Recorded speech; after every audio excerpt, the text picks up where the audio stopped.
तो अभी हम सब सर्वप्रथम मंगलाचरण करेंगे। नमो विष्णुपादाय कृष्णपृष्ठाय भूतले श्रीमते भक्तिवेदांत स्वामिन्निति नामिने।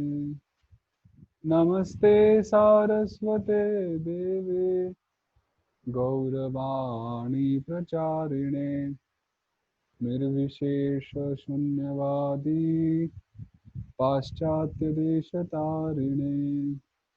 जय श्री कृष्ण चैतन्य प्रभु नित्यानंद श्री अद्वैत गदाधर श्रीवासादि गौर भक्त वृंद। हरे कृष्णा कृष्णा कृष्णा हरे हरे, हरे राम राम राम हरे हरे। गीता सुगीता कर्तव्या किमन्यैः शास्त्रविस्तरैः या स्वयं पद्मनाभस्य मुखपद्माद्विनिसृता।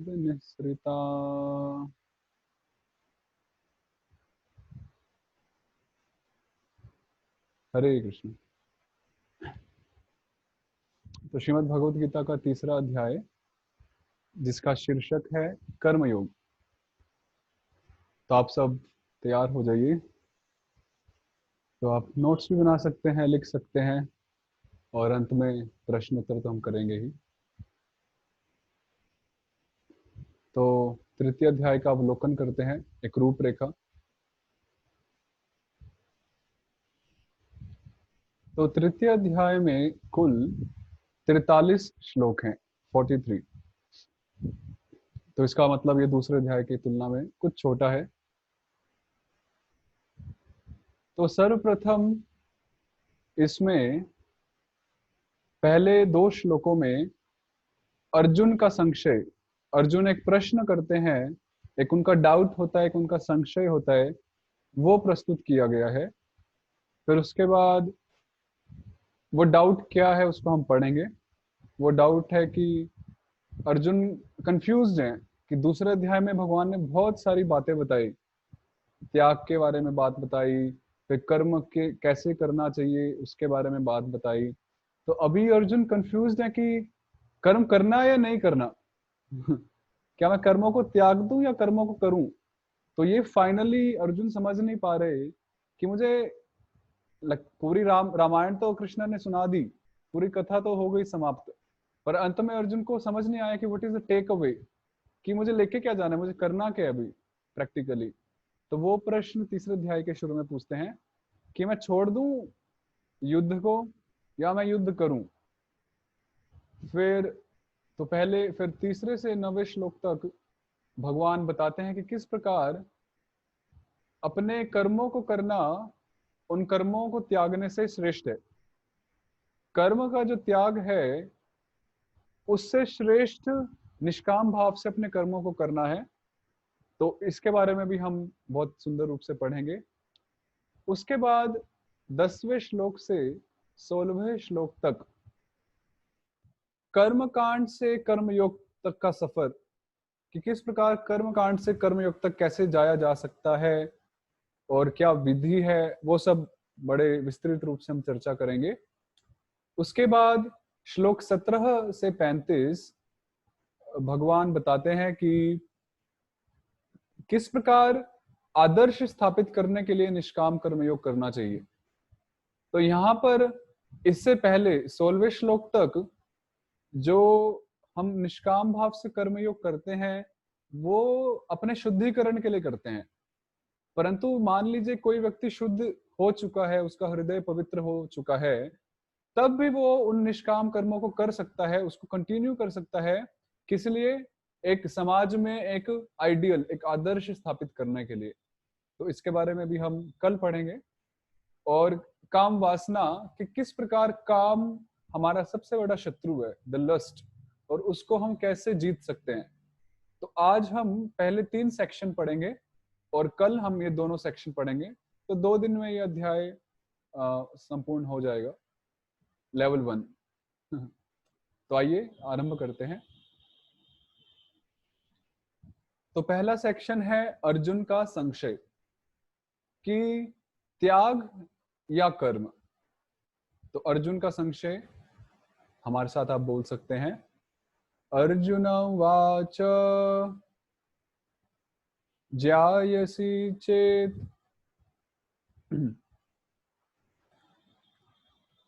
सबको आवाज आ रही है? रामू तपारिया जी अजमेर से, आपको आवाज आ रही है? ओके, क्योंकि आप मुझे दिख रहे हैं तो मैं आपसे पूछ रहा हूँ। ठीक है ठीक है। ज्यायसी चेत कर्मणस्ते मता बुद्धिर्जनार्दन तत्किं कर्मणि घोरे माम नियोजयसि केशव।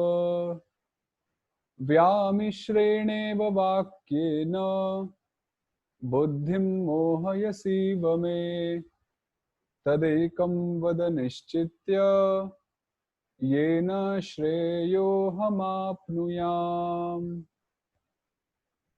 ओके, सबसे पहले मैं पूछना चाहूंगा कि आज कोई ऐसे हैं जो पहली बार इस क्लास को अटेंड कर रहे हैं? चैट बॉक्स में आप लिख सकते हैं अगर आप में से कोई पहली बार क्लास में आए हैं। कोई है या सभी क्लास अटेंड कर ही रहे हैं? अगर कोई फर्स्ट टाइम आए तो वो लिख सकते हैं, क्योंकि हम 2 अध्याय कवर कर चुके हैं तो इसलिए।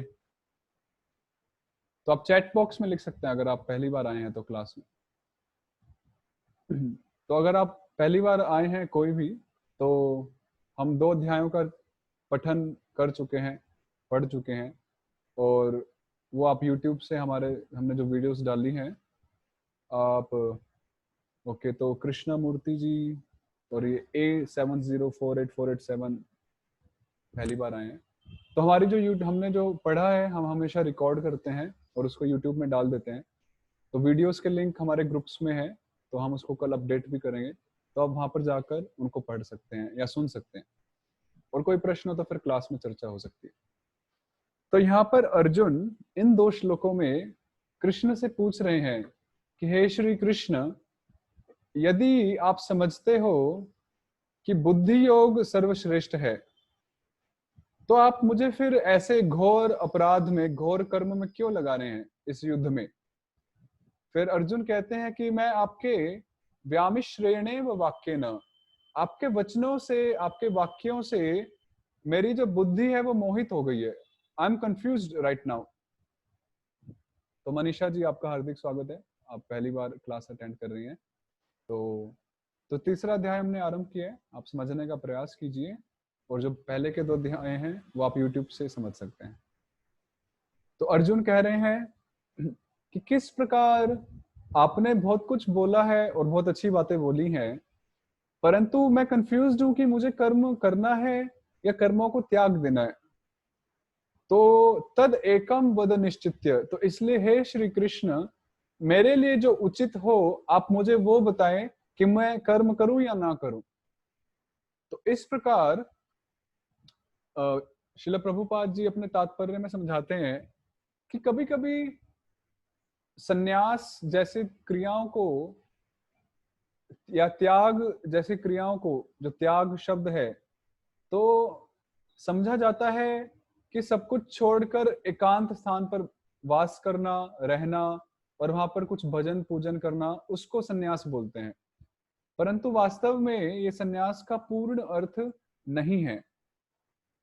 संन्यास का वास्तविक अर्थ है, जैसा कि हम बता ही रहे हैं, कि विषय वस्तुओं से आसक्ति कम होना। ओके, संन्यास का क्या अर्थ होता है? संन्यास का अर्थ होता है किसी चीज को त्यागना। ठीक है, ये बड़ा इंटरेस्टिंग कंसेप्ट है, तो बहुत ध्यान से सुनिएगा।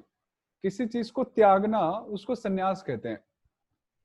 तो जो वस्तु हमारी होती है उसको त्यागना, इसको बोलते हैं संन्यास।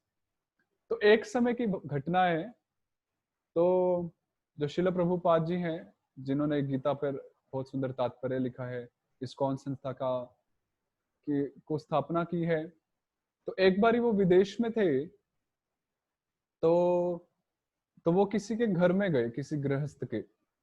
तो उस गृहस्थ ने प्रभुपाद जी को कहा कि स्वामी जी आप तो बहुत बड़े सन्यासी हैं, आपने तो सब कुछ त्याग दिया। तो प्रभुपाद जी ने, आपको पता है क्या कहा उत्तर में, कि आप तो मुझसे भी बड़े सन्यासी हैं। तो वो गृहस्थ बहुत आश्चर्यचकित हो गया कि स्वामी जी क्या बात कर रहे हैं। तो उसने पूछा, स्वामी जी ये कैसे? तो प्रभुपाद जी ने कहा कि आपने तो स्वयं भगवान को ही त्याग दिया, आपने तो श्री कृष्ण को ही त्याग दिया, श्री राम को ही त्याग दिया, और वे ही सब कुछ है और उनसे ही सब कुछ आया है। तो आप तो मुझसे भी बड़े त्यागी और मुझसे भी बड़े सन्यासी हुए। तो इस प्रकार से वास्तव में जो एक सन्यास के पथ पर आता है, जो वस्तुओं में, विषय भोगों में अपनी आसक्ति को कम करता है, वास्तव में वो एक बड़े उद्देश्य के साथ और बड़े प्रयोजन के साथ और एक बड़े परिवार की सेवा में संलग्न होता है। एक एक जो गृहस्थ होता है, जो घर गृहस्थी वाला व्यक्ति होता है, उसका परिवार कितना होता है? एक पत्नी, 2-3 बच्चे, घर में माता पिता, भाई बहन भाभी इत्यादि, इतना एक छोटा सा फैमिली पैक होता है, 10, 15, 20, 25 जनों का। पर जब कोई व्यक्ति सन्यास मार्ग पर जाता है, सन्यास लेता है, तो वो क्या करता है कि वो एक छोटे परिवार से निकल जाता है बाहर, और वो इस पूरी दुनिया को भगवान का अंश मानकर, भगवान की संपत्ति मानकर, वो इस पूरी दुनिया को अपना परिवार मानता है, जिसको शास्त्रों में बोला है वसुधैव कुटुंबकम। वो इस पूरी वसुधा को, पूरी पृथ्वी को कुटुंब, अपना घर मानता है, और इस प्रकार वो पूरे कुटुंब की सेवा करने का प्रयास करता है विभिन्न तरीकों से, अपना ज्ञान बांटकर, लोगों की भलाई करके। सर्वे भवन्तु सुखिनः सर्वे सन्तु निरामयः। और वो उनकी जो चेष्टा होती है, जो वास्तविक सन्यासी होते हैं, त्यागी होते हैं, उनकी जो चेष्टा होती है वो इसी प्रयोजन से होती है कि सभी मानव जाति का, सभी प्राणियों का कल्याण हो। तो इसलिए एक जो सन्यासी होता है, वास्तव में उसने कुछ त्यागा नहीं है, बल्कि उसने और एक बड़ी जिम्मेदारी अपने सर पर ली है। तो इसलिए भगवान, अर्जुन इस बात को समझ नहीं पा रहे। अर्जुन समझ रहे हैं कि एक सन्यासी, एक त्यागी वह होता है जो अपने छोटे मोटे कार्यों को त्याग कर जंगल में जाता है, हिमालय में जाता है, और वहां पर शांति से भजन करता है, और उसको किसी की परवाह नहीं होती। परंतु इस अध्याय में हमें पता चलेगा कि वास्तविक रूप से सन्यास और त्याग किसे कहते हैं, और हम घर पर रहकर भी इस त्याग का और इस सन्यास का अभ्यास कर सकते हैं। तो आइए भगवान क्या कहते हैं उस पर हम अपना दृष्टिपात करते हैं। तो इसके तात्पर्य में श्रील प्रभुपाद बहुत सुंदर पॉइंट बताते हैं। वो क्या पॉइंट है कि कभी कभी लोग बहुत धार्मिक होते हैं, उनके धर्मों में, अलग अलग प्रकार के धर्मों में बहुत श्रद्धा होती है, परंतु वो धर्म कैसा होता है? धर्म माइनस दर्शन। उस धर्म में कोई फिलॉसफी नहीं होती। ऐसा कई बार देखा जाता है, एक ट्रेडिशन है, एक परंपरा से वो धर्म चलता आ रहा है कुछ भी, पर उसमें ज्यादा कुछ फिलॉसफी नहीं है, उसमें कोई सिद्धांत नहीं है, कोई दर्शन नहीं है कि वो धर्म में जो भी हम कर रहे हैं, जो भी रिचुअल्स हम कर रहे हैं, या जो भी हम कृत्य उस धर्म में कर रहे हैं, वो क्यों कर रहे हैं, उसका क्या लाभ है, वो सब ज्ञान वहां नहीं है। तो ऐसा धर्म का जो अनुशीलन करता है, जिसमें जो धर्म दर्शन नहीं है, फिलॉसफी नहीं है, सिद्धांत नहीं है, वो केवल भावुकता मात्र है, या उसको हम कह सकते हैं अंधविश्वास मात्र है। क्योंकि धर्म तो कर रहे हैं, कुछ तो कर रहे हैं, अगरबत्ती जला रहे हैं, कहीं पानी चढ़ा रहे हैं, किसी पेड़ पे धागा बांध रहे हैं, मौली इत्यादि, पर क्यों कर रहे हैं ये हमें पता नहीं है। और हम अपने बड़ों से पूछते हैं तो उनको भी पता नहीं है, क्योंकि वो कहते हैं कि हमारे बड़ों ने हमें सिखाया है। और इस प्रकार वो बड़े सिखाते तो आ रहे हैं, पर वो सिद्धांत नहीं बताया कि ऐसा क्यों कर रहे हैं। और इसी कारण से आज की जो नई जनरेशन है, जो नई पीढ़ी है, वो जल्दी से धर्म में विश्वास नहीं करते, क्योंकि उनको अपने क्यों का आंसर नहीं मिलता। क्योंकि आज की जो जनरेशन है, आज की जो पीढ़ी है, उन्हें हर चीज के लिए क्यों चाहिए, उनको हर चीज का क्यों क्लियर होना चाहिए कि मैं ऐसा क्यों करूं, मैं ऐसा क्यों ना करूं, मुझे ये क्यों करना चाहिए, मुझे ये क्यों नहीं करना चाहिए। तो जब बात आती है धर्म की, तो धर्म में भी ऐसे कई प्रश्न उठते हैं कि मैं क्यों करूं, मैं भगवान की भक्ति क्यों करूं, मैं शिवलिंग पे पानी क्यों चढ़ाऊं, इत्यादि। तो जब उनको अपने क्यों के उत्तर नहीं मिलते, तो आज की नई पीढ़ी धर्म से च्युत होती जा रही है, वो धर्म पर कोई श्रद्धा ही नहीं रखती है, धीरे धीरे खत्म होता जा रहा है। ये इसलिए क्योंकि हम भावुकता मात्र में धर्म का आचरण तो करते हैं, पर हमें पता नहीं है कि क्या उसका कारण है। और दूसरी तरफ कुछ लोगों के पास दर्शन होता है, फिलॉसफी होती है, पर उसमें कोई धर्म नहीं होता है, वो कोई परंपरा से नहीं जुड़े, वो कोई धर्म नहीं है उसमें। तो वो दर्शन जिसमें कोई धर्म का स्पर्श ना हो, वो कैसा है? वो केवल एक मनोधर्म है, वो एक मन की कल्पना मात्र है, कोरी कपोल कल्पना, स्पेकुलेशन, कि मैंने ऐसा सोचा तो ये ठीक है, मैंने वैसा सोचा तो वो ठीक है। जैसे आपको हम बताते हैं, अमेरिका में, हाँ, हमारे जो गुरुजी हैं वो अमेरिका गए थे कुछ समय पहले, तो बता रहे थे, तो अमेरिका में एक व्यक्ति ने एक संस्था खोली और उस संस्था का नाम रखा किस, KISS, किस। तो ये किस वो वाला किस नहीं है जो हम सुनते हैं, इसकी फुल फॉर्म थी कीप इट सिंपल स्टूपिड। दोबारा सुनिए, उस संस्था का नाम था किस और उसका फुल फॉर्म था कीप इट सिंपल स्टूपिड। अर्थात वो बेसिकली एक ऐसी संस्था थी जहां पर वो प्रकृति को, एनवायरनमेंट को बचाने के लिए प्रयास करते हैं, और वो कहते हैं कि प्रकृति के साथ ज्यादा छेड़छाड़ मत करो, इसको सिंपल ही रहने दो जैसी ये है, तो इसलिए कीप इट सिंपल स्टूपिड। तो इस प्रकार से उनका दर्शन तो है कुछ कि वातावरण को बचाना है, एनवायरनमेंट को बचाना है, पर उसमें कोई धर्म का स्पर्श नहीं है, उसमें कोई आत्म तत्व की बात नहीं है, उसमें कोई आत्म साक्षात्कार, भगवत साक्षात्कार, ऐसे कोई भी बात नहीं है। तो कुछ एक कमेंट में बता रहे हैं कि कुछ लोगों ने तो गूगल को भगवान घोषित कर दिया।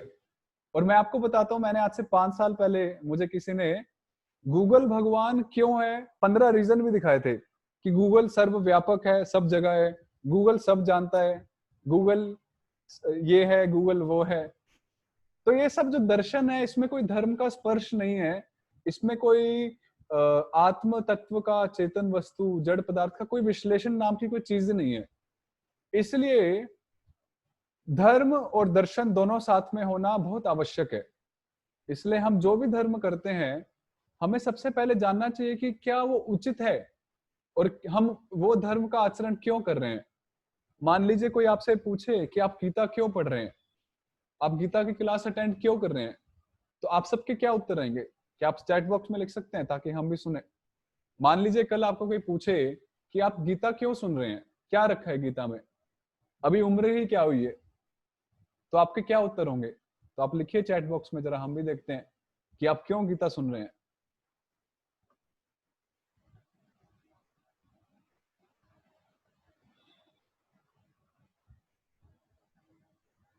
हमें सनातन को जानना है, to connect with God, management of life, so that journey towards God is clear. ज्ञान की प्राप्ति, धर्म के ज्ञान के लिए, खुद को समझने के लिए, जीवन को सरल बनाना है। तो यस, तो आप सही बता रहे हैं, अज्ञानता को दूर करना है, डायरेक्शन देता है हमारी लाइफ में। गोलोक धाम वापस जाना है, अंधकार से निकलना है, जीवन के सार जानने के लिए, to implement teachings of Krishna in life, अपने जीवन के बारे में जानने के लिए Gita is the way of life. Very good, it is the manual for our life, understanding to simple life journey towards God, हमारे अस्तित्व का महत्व, टू नो अबाउट अस, या reply of all questions. Wow, ये बहुत अच्छा है संजय कुमार जी से।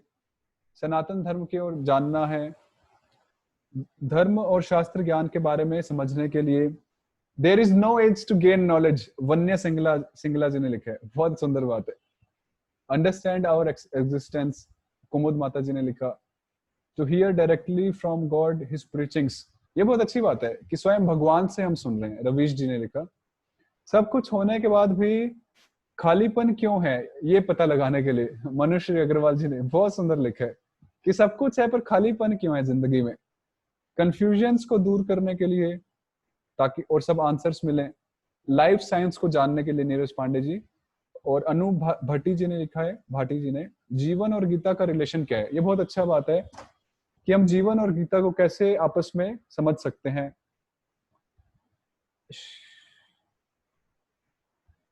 गीता जीवन का सार है, 90 साल पहले पढ़े भी इतना फायदा नहीं।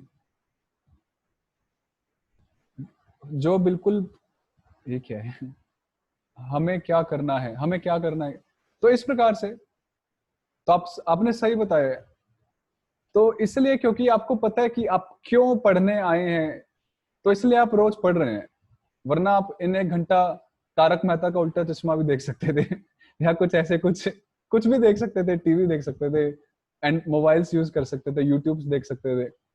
पर आपको पता है कि आपका क्यों क्लियर है आपको, तो इसलिए आप वो तारक मेहता का उल्टा चश्मा या मैक्स चैनल पे कोई मूवी या इंडियन आइडल, क्या क्या चलता है आई डोंट नो मैं पहले सब ये देखता था 10-15 साल पहले। तो इसलिए आपको पता है कि आपका क्यों क्लियर है, और आपको पता है कि आप ये क्या कर रहे हैं, और इसलिए आप डेली बेसिस पे आप सब आ रहे हैं, और आप सब रेगुलर आ रहे हैं। हम नोट कर रहे हैं कि आप सब रेगुलर हैं। तो इसलिए धर्म और फिलोसफी दोनों साथ में होना चाहिए। आप जो भी धर्म करें, या वास्तव में धर्म के अलावा भी डेली बेसिस पे भी आप कुछ करते हैं, हर चीज में क्यों क्लियर होना चाहिए कि हम क्यों कर रहे हैं। अगर क्यों क्लियर नहीं होगा तो कल कोई हवा चलेगी और वो हमें बहा के ले जाएगी, परसों दूसरी कोई हवा बहेगी तो हम उसमें बह जाएंगे, क्योंकि हमारी कोई रूट ही नहीं है, हमारी कोई जड़ ही नहीं है। इसलिए हमें अपना क्यों क्लियर करना है, और इसलिए धर्म के साथ फिलोसफी बहुत जरूरी है, दर्शन ज्ञान बहुत जरूरी है, और वो ज्ञान हमें भगवत गीता से मिलता है। ये बड़े दुर्भाग्य की बात है कि आज के समय में आप क्रिश्चियनिटी में जाएं या आप मुस्लिम रिलीजन में जाएं, हिंदू के मुकाबले में, इंडियंस के मुकाबले में, हिंदुओं के मुकाबले में उन लोगों का अपने शास्त्रों पर ज्यादा पकड़ है। वहां पर बचपन से ही बच्चों को ऐसे संस्कार दिए जाते हैं। अब आप सब जानते ही होंगे सब। आप इंडिया में ही देखिए, इंडिया में ही कितने क्रिश्चियन स्कूल्स हैं, और शायद से आपके कुछ रिलेटिव्स, आपके खुद के बच्चे या पोता पोतियां, नातियां पढ़ते होंगे ऐसे क्रिश्चियन स्कूल्स में। और वहां आपको पता है क्रिश्चियन स्कूल्स में ऐसा नहीं है कि सिर्फ वो इंग्लिश अच्छी बुलवाते हैं या पढ़ाई होती है, उसके अलावा वो बाइबल से और अपने ग्रंथों से बच्चों को शिक्षा भी देते हैं। और इसलिए आज हम देख रहे हैं कि कितना धर्म परिवर्तन हो रहा है। इंडिया जो हिंदू धर्म से जुड़े हुए हैं, वास्तव में ये धर्म सिर्फ शरीर के स्तर पर है, पर फिर भी शरीर के स्तर पर भी एक रिलीजन वाला दूसरे रिलीजन में जा रहा है, दूसरा रिलीजन उधर जा रहा है, तीसरा चौथे में, चौथा पांचवें। पर जब हमारी खुद की बात आती है तो हम बहुत पीछे हैं। जब हम आपस में बोलते हैं किसी हिंदू भाई को, बहन को, कि प्रभु जी, माता जी आइए गीता पढ़िए, गीता सुनिए, तो क्या जवाब होता है कि मारे दौरे तो टाइम कोनी हरियाणवी में ऐसा बोलते हैं कि मारे दौरे तो टाइम कोनी, मेरे पास तो टाइम नहीं है। और इसी कारण से आज हम पीछे छूट गए, इसी कारण से आज हम पीछे छूट गए। आज इंडियंस भले ही पूरे विश्व में फैले हुए हैं, गुजराती लोग, पंजाबी लोग पूरे विश्व में फैले हुए हैं और बढ़िया पैसा कमा रहे हैं आप सिलिकॉन वैली चले जाइए, बड़े बड़े साइंटिस्ट सब इंडियंस ही हैं ऑलमोस्ट। तो पैसा कमाने में इंडियंस बहुत आगे हैं, और वो कमा ही लेते हैं किसी ना किसी तरह से, बाय हुक और क्रुक। पर इंडिया का जो सबसे मेन, जो बड़ा जो धन है, वो है उनका धर्म, उनका कल्चर, उनका डिवोशन, उनकी भक्ति। हमारा जो प्रमुख, हमारी जो फर्स्ट जो प्रायोरिटी है इंडियंस की, वो टेक्नोलॉजी नहीं है, वो अर्थव्यवस्था नहीं है, वो हमारा रिलीजन है, वो हमारा धर्म है, वो हमारी एकता है। पर आज हम खुद को ही भूल चुके हैं और हम दूसरों की नकल कर रहे हैं। एक बारी प्रभुपाद जी लंदन में गए, ब्रिटिश लंदन में, ब्रिटेन में। तो वहां पर क्या हुआ कि वहां पर एक न्यूज रिपोर्टर उनके पास आए, प्रभुपाद जी के पास। तो स्वामी जी, स्वामी जी, तो प्रभुपाद जी ने कहा यस, तो आप लंदन में, यहाँ ब्रिटेन में क्यों आए? तो आपको पता है प्रभुपाद जी ने बड़ा सुंदर उत्तर दिया। प्रभुपाद जी ने कहा कि आपके पूर्वज हमारे देश से सभी मूल्य वस्तु चुरा के ले गए, जिसमें कोहिनूर का हीरा भी था, सब कुछ ले गए, परंतु वो सबसे जो कीमती वस्तु थी उसको भूल गए। तो स्वामी जी, जो न्यूज रिपोर्टर था, उसने पूछा, स्वामी जी वह क्या है? तो प्रभुपाद जी ने कहा, वो है हमारा धर्म, वो है हमारा कल्चर, वो है हमारा रिलीजन।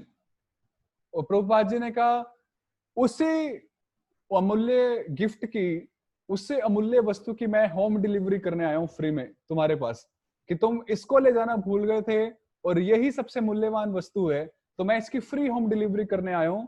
और प्रभुपाद जी ने पूरे विश्व में उस रिलीजन की, उस कल्चर की फ्री डिलीवरी की, और आज उसके ही उसकी वजह से ही, प्रभुपाद जी की कृपा से ही, अन्य संतों की कृपा से ही आज पूरे विश्व में भगवान कृष्ण की भक्ति, भगवान राम की, भगवान विष्णु की भक्ति की जाती है। चाहे वो कोई अंग्रेज हो, चाहे अफ्रीकन हो, या यहाँ तक पाकिस्तान में भी लोग भगवान कृष्ण की भक्ति कर रहे हैं, क्योंकि भगवान कृष्ण का एक नाम है जगन्नाथ। आने वाली 23 तारीख को जगन्नाथ रथ यात्रा महोत्सव है, तो वो अलग बात है कि वो बनाई जाएगी या नहीं, वो केस चल ही रहे। पर जगन्नाथ जो कृष्ण का जो एक और नाम है, जगन्नाथ का अर्थ क्या हुआ? जगन्नाथ भारत नाथ नहीं है, या जगन्नाथ उत्तर प्रदेश के नाथ नहीं है, या राजस्थान के नाथ नहीं है। जब हम बोलते हैं जगत, तो जगत में सब कुछ आ जाता है, पूरे 7 कॉन्टिनेंट सब कुछ आ जाता है, तीनों लोग आ जाते हैं। तो इसलिए भगवान कृष्ण सिर्फ हिंदुओं के भगवान नहीं है, भगवान कृष्ण सभी के भगवान है, इसलिए वो जगन्नाथ कहलाते हैं। और ऐसे इसलिए प्रभुपाद जी ने उन जगन्नाथ जी को जगन्नाथ सिद्ध करके दिखाया, और आज पूरा विश्व उन जगन्नाथ को जगन्नाथ मानता है और उनकी पूजा अर्चना करता है। क्यों? क्योंकि प्रभुपाद जी ने धर्म के साथ में दर्शन दिखलाया, ज्ञान दिया। और जब लोगों को समझ में आया कि ये ज्ञान हमारे शरीर के स्तर से ऊंचे हैं और इसमें कोई भेदभाव का कोई बात ही नहीं है, कोई भेदभाव की कोई गुंजाइश ही नहीं है, तो लोगों ने उसको स्वीकार किया और लोग भक्त बन गए और अभी भी बन रहे हैं। तो इसलिए धर्म को हमेशा साथ में समझना चाहिए ज्ञान के, वरना हम लंबा नहीं चला पाएंगे। इसलिए हमारी आप सबसे प्रार्थना है कि इस ज्ञान को समझिए, और समझने के बाद अपने तक सीमित मत रखिए, इसको उतारिए, जीवन में परिवर्तन लाइए और उसको दूसरों में बांटिए। क्योंकि जितना हम बांटेंगे उतना ही हमारा जो महान जो शास्त्र है भगवत गीता, उसका ज्ञान लोगों तक फैलेगा। जो कल्चर है, जो डिवोशन है, जो रिलीजन है, वो लोग जानेंगे, और लोग जानेंगे तो एक बेटर वर्ल्ड हो पाएगा, जिसको मोदी जी कह रहे हैं क्या, न्यू इंडिया, शायद से यही बोले ना, न्यू इंडिया 2022। तो वो न्यू इंडिया ऐसे ही नहीं बनेगा, बातें करने से नहीं बनेगा, या सिर्फ इकोनॉमिक डेवलपमेंट से नहीं बनेगा, जीडीपी हाई करने से नहीं बनेगा। जब तक लोगों में कल्चर और वैल्यूज, नैतिक शिक्षाएं नहीं दी जाएंगी गीता शास्त्र से, महाभारत से, रामायण से, भागवतम से, तब तक ये न्यू इंडिया ओल्ड इंडिया ही रहेगा, क्यों न्यू नहीं बन पाएगा। तो इसलिए, और जहां तक स्कूलों में इसको इंक्लूड करने की बात रही, हम यहाँ पर बहुत प्रयास करते हैं स्कूलों के बच्चों को गीता का समझाने का, शास्त्र का। परंतु जब हम स्कूल्स में अप्रोच करते हैं तो स्कूल वाले बोलते हैं कि हम गीता को पढ़ा नहीं सकते स्कूल में। तो हम पूछते हैं भाई क्यों नहीं पढ़ा सकते? तो वो कहते हैं कि आज आप गीता लेके आए हो, तो कल दूसरे धर्म वाले कुरान लेके आएंगे, तो परसों दूसरे धर्म वाले बाइबल लेके आएंगे। तो ये दशा हो चुकी है हमारे आज भारत की। क्रिश्चियन स्कूल में बाइबल पढ़ाई जाती है, वहां पे वो खुला खुला बाइबल पढ़ाते हैं और बच्चों की शिक्षा देते हैं। पर जब हमारे हिंदुओं के स्कूल्स की बात आती है, तब हम उसमें जब गीता का प्रस्ताव लेके जाते हैं कि बच्चों को गीता की शिक्षा दी जाए, तो वो कहते हैं कि नहीं, कल उसको लेना पड़ेगा, परसों उसको। ये हमारी मानसिकता हो चुकी है। और आप सोचिए कि हम कितना नीचे गिर चुके हैं, हमारी सभ्यता से हम कितना नीचे गिर चुके हैं, और इसलिए ये माहौल है जो आज हम देख रहे हैं। आज किसी का किसी के प्रति कोई दया भावना रह ही नहीं गई, कोई अच्छे कोई संस्कार बच ही नहीं गए, बहुत ही कम। ये क्यों है? ये इसलिए है क्योंकि हमने अपने ही कल्चर को लात मार दी, खुद ही लात मारी है, और ये बेसिकली अपने पैरों पर कुल्हाड़ी मारने वाली बात है। तो इसलिए आप प्लीज, हम बहुत मेहनत कर रहे हैं लिटरली, हम मोहन प्रभु और कि हम इस गीता को बहुत अच्छे सुंदर रूप से प्रेजेंट करने का प्रयास कर रहे हैं, जितना हमने 8, 10, 12 सालों में सुना है, समझा है, प्रयास किया है। तो आप सब, आपको जो भी सहायता चाहिए हम आपके पीछे हैं, पर आप इसको समझिए, जीवन में उतारिए और इसको आगे फैलाइए, इसको, ताकि लोग इसको समझें और वो अच्छे व्यक्तित्व बने और वो भी समाज में कुछ कंट्रीब्यूट करें, कुछ पॉजिटिव। तो इस प्रकार धर्म के शास्त्र साथ में दर्शन होना बहुत आवश्यक है। तो आगे बढ़ते हैं। देखो, चर्चा तो बहुत हो सकती है, पर क्योंकि समय की सीमा रहती है तो इसलिए। तो दूसरा जो है, निष्काम कर्म योग ज्ञान योग से ऊंचा है। तो इसमें जानते हैं। तो सबसे पहले श्लोक 3 में भगवान बताते हैं अर्जुन को कि 2 प्रकार के लोग होते हैं। एक होते हैं ज्ञान योगी, मतलब त्यागी, जो अपने कर्मों का त्याग करते हैं और संन्यास ले लेते हैं। और दूसरे होते हैं कर्मयोगी, अर्थात वो लोग जो अपनी स्थिति में बने रहते हैं और अपने कर्मों का निर्वाह करते हैं। गृहस्थ है तो गृहस्थी, टीचर तो टीचर, डॉक्टर तो डॉक्टरी इत्यादि। तो ये 2 प्रकार के लोग होते हैं। तो फिर भगवान आगे चौथे और 5वें श्लोक में समझाते हैं कि कर्मों के असामयिक त्याग की संस्तुति नहीं की गई, क्योंकि निष्क्रियता अप्राकृतिक है। चौथे और 5वें श्लोक में भगवान समझाते हैं कि जब तक यदि एक व्यक्ति का हृदय पूरा पूरा शुद्ध नहीं हुआ है और वो असामयिक, बिना समय के या एक इमेच्योर्ड कंडीशन में कर्मों का त्याग करता है, तो उससे क्या होगा, वो उसका जो प्रभाव होगा, उसका जो फल होगा समाज पर, वो एक बुरा प्रभाव होगा। क्योंकि ऐसे व्यक्ति की जो चेतना है वो पूर्ण रूप से शुद्ध नहीं हुई है।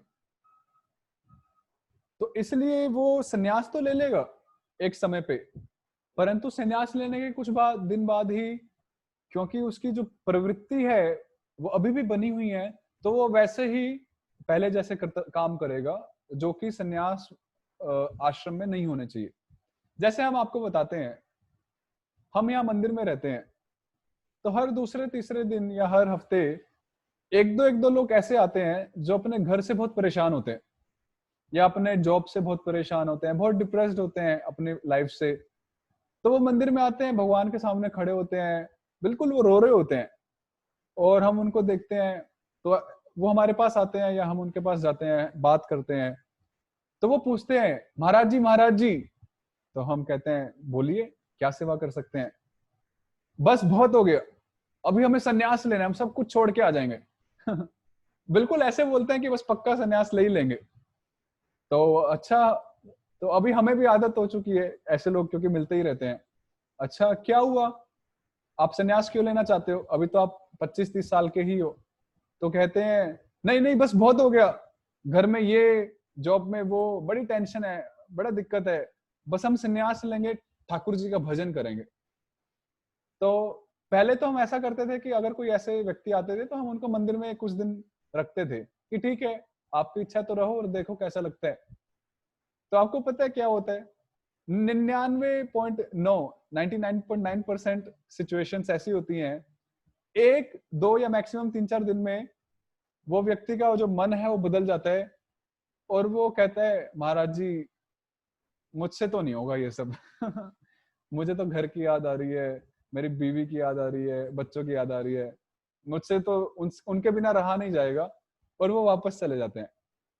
तो ये हुआ कि अभी उसका हृदय पूरी तरह से शुद्ध नहीं हुआ, पर उसने एकदम से बिना समय के इमेच्योर्डली उसने कहा कि मैं संन्यास लूंगा, और इस प्रकार वो ज्यादा टिक नहीं पाया उसमें। तो इसलिए, क्योंकि क्रिया करना एक आत्मा का गुण है, जीवात्मा कभी भी इनएक्टिव, कभी भी खाली नहीं बैठ सकती। जीवात्मा को हमेशा कुछ ना कुछ करना है, और इसलिए क्योंकि जीवात्मा ही सभी कर्मों का फोर्स है, द एनर्जी, शक्ति है, तो इसलिए हम भी हमेशा कुछ ना कुछ करना चाहते हैं। इसलिए जब तक हमारा हृदय पूरा पूरा शुद्ध नहीं हुआ है, तब तक हमें अपने कर्मों को करना चाहिए।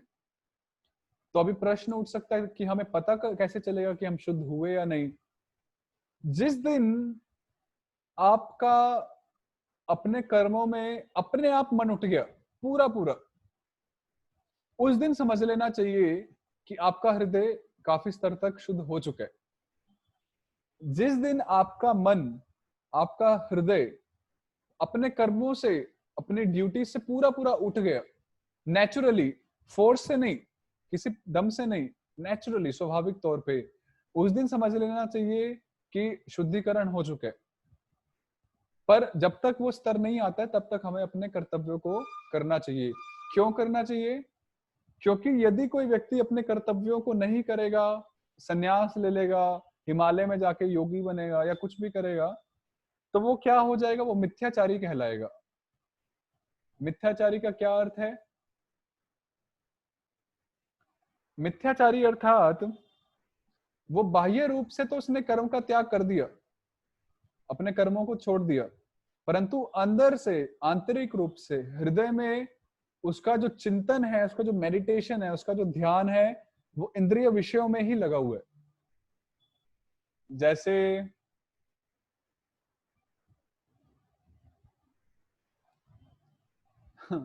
जैसे मान लीजिए एक एक डायबिटीज का पेशेंट है, एक उदाहरण ले रहे हैं।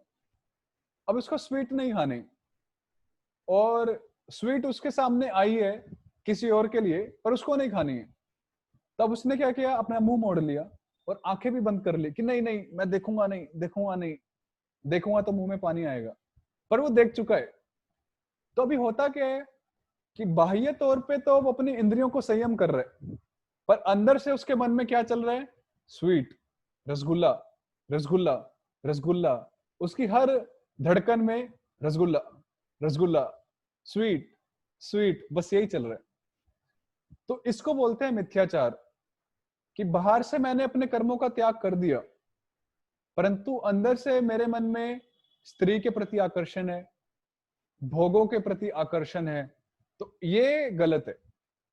इसको बोलते हैं मिथ्याचार, इसको बोलते हैं अप्रिटेंडर, ढोंगी। हमारी सरल भाषा में ढोंगी। ढोंगी की परिभाषा भगवत गीता में 3 अध्याय के 6, 7, 8, 9 श्लोक इनमें बताई है। तो आप जब आप बोलते हैं कि वो साधु ढोंगी है, तो ढोंगी की क्या परिभाषा है वो आपको यहां से मिलेगी। कि बाहर से तो महाराज जी दिखाते हैं कि बड़े ही विरक्त संत हैं, इनको कोई इच्छा नहीं है किसी भोग विलास की, परंतु 1 महीने बाद अखबार में खबर आती है कि महाराज जी का अफेयर निकला फलानी फलानी लड़की से। तो वो हुआ मिथ्याचार, वो हुआ ढोंगीपन। इसलिए उससे अच्छा है कि हम अपने घर गृहस्थी में रह के अपने कर्तव्यों को सही सही तरह से करें। भगवान हमें ढोंग करने के लिए आदेश नहीं दे रहे। भगवान अर्जुन को ढोंग करने के लिए आदेश नहीं दे रहे कि अर्जुन तुम ढोंगी बनो, मैं तुम्हारे साथ हूं। नहीं, भगवान धर्म की स्थापना करने आए हैं, और धर्म की स्थापना में ढोंग को पीछे करना है, ढोंग को उखाड़ना है। इसलिए अपने कर्तव्यों को करना ऐसे ढोंग से करने से ज्यादा अच्छा है।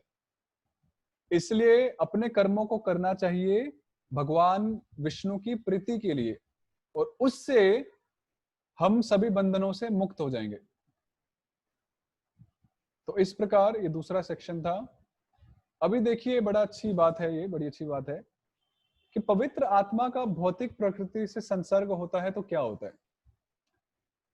देखिए, आत्मा पवित्र है, आत्मा अपने आप में बहुत शुद्ध है, परंतु जब आत्मा इस संसार में आती है, फंस जाती है, तो वो इस संसार के संसर्ग में, इसके जुड़ने से, संपर्क में आने से आत्मा 3 गुणों से बंध जाती है, और वो कुछ दूषित जैसी प्रतीत होती है। जैसे जब बादल से, वर्षा ऋतु में बादल से पानी गिरता है, तो जब पानी आसमान में ही गिर रहा होता है तो वो शुद्ध होता है, 100% प्योर। फिल्टर्ड पानी से भी बहुत शुद्ध होता है, और उसको हम सीधा पी भी सकते हैं। परंतु जैसे ही वो पानी जमीन पर गिरता है और मिट्टी में मिल जाता है, जैसा कि आप चित्र में देख रहे हैं, वैसे ही वो पानी दूषित हो जाता है। उसी तरह से वास्तव में आत्मा शुद्ध है, परंतु जैसे हम इस भौतिक प्रकृति, इस संसार के संपर्क में आते हैं, तो हम 3 गुणों से बंध जाते हैं और हम भी दूषित हो जाते हैं। और इसलिए इन बंधनों से मुक्त होना हमारा कर्तव्य है। और इसलिए अपने अपने आश्रम और अपने अपने वर्ण के हिसाब से ब्रह्मचारी, गृहस्थ, वानप्रस्थ, सन्यास, या ब्राह्मण, क्षत्रिय, वैश्य, शूद्र, अपने अपने वर्ण और आश्रम के हिसाब से हमें अपने कर्तव्य करने चाहिए। तो शनै शनै, धीरे धीरे हम उन बंधनों से मुक्त होंगे। और it's like a filtering process. जैसे मिट्टी में जो पानी होता है उसको अगर हम फिल्टर में डालेंगे तो वो फिल्टर होगा और वो शुद्ध हो जाएगा। उसी तरह ये जो वर्णाश्रम का जो विधि है, जो भक्ति की जो विधि है, वो एक फिल्टर है। और यदि उस फिल्टर में हम अपने आप को डालेंगे तो हम भी सारी जो गंदगी है, काम, क्रोध, लोभ, मोह, मद, मात्सर्य, वो सब निकल जाएगा और हम शुद्ध होके निकलेंगे। और फिर भगवान, और जैसे हम शुद्ध पानी को पीते हैं उसी तरह फिर हम भगवान हमें, जो कि शुद्ध हो चुके हैं, हमें स्वीकार करेंगे। तो इसलिए अपने कर्मों को करना चाहिए, वरना हम ऐसे कुछ ढोंगी साधुओं की तरह बन सकते हैं यदि हम अपने कर्मों का त्याग कर दें और बिना अधिकार के, बिना उस स्तर को प्राप्त किए हम संन्यास ले लें या कुछ ऐसे साधु संत बन जाएं।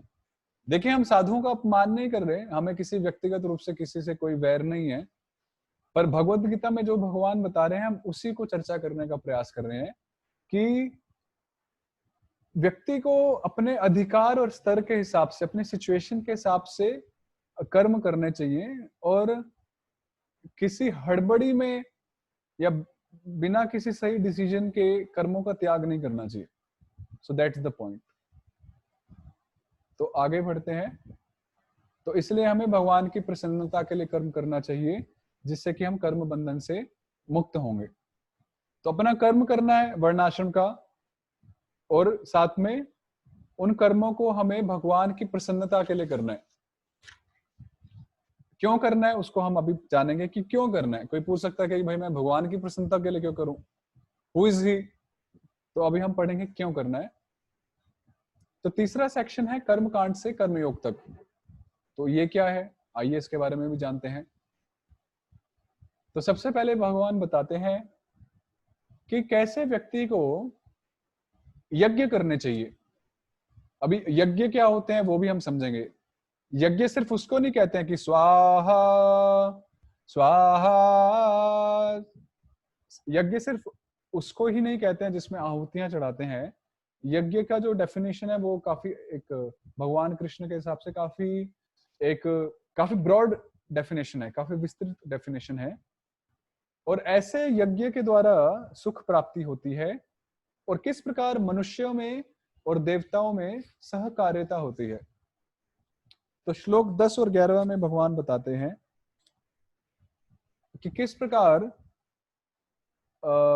तो हम इसको आगे पढ़ेंगे।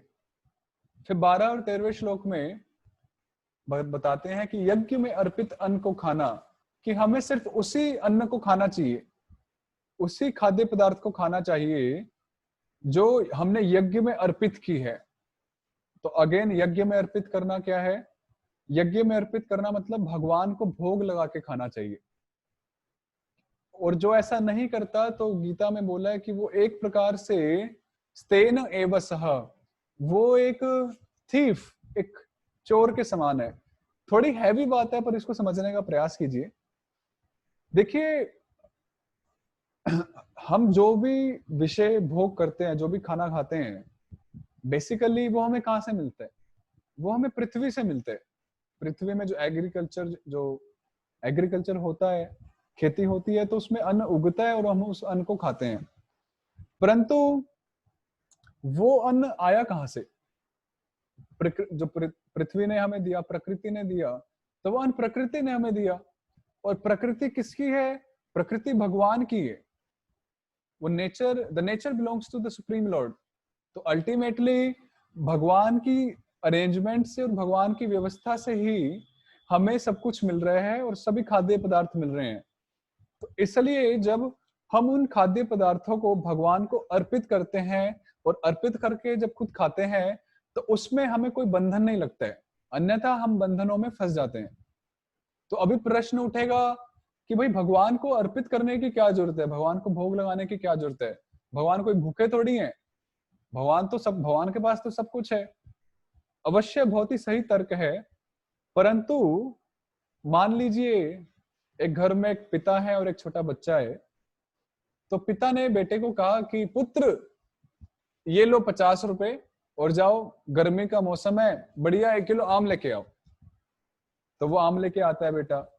तो बेटा आम लेके आता है और आम को बढ़िया से धोकर कटिंग कर कर बढ़िया ठंडा ठंडा प्लेट में सजाकर पिता के सामने लेके जाता है और पिता को कहता है कि पिताजी इसको खाइए। तो अभी पिताजी बोल सकते हैं कि भाई पैसे तो मैंने दिए थे, तुम मुझे खिला रहे, परंतु इस पूरी क्रिया से क्या समझ में आता है कि इस पूरी क्रिया से उस पुत्र का पिता के प्रति प्रेम प्रदर्शित होता है।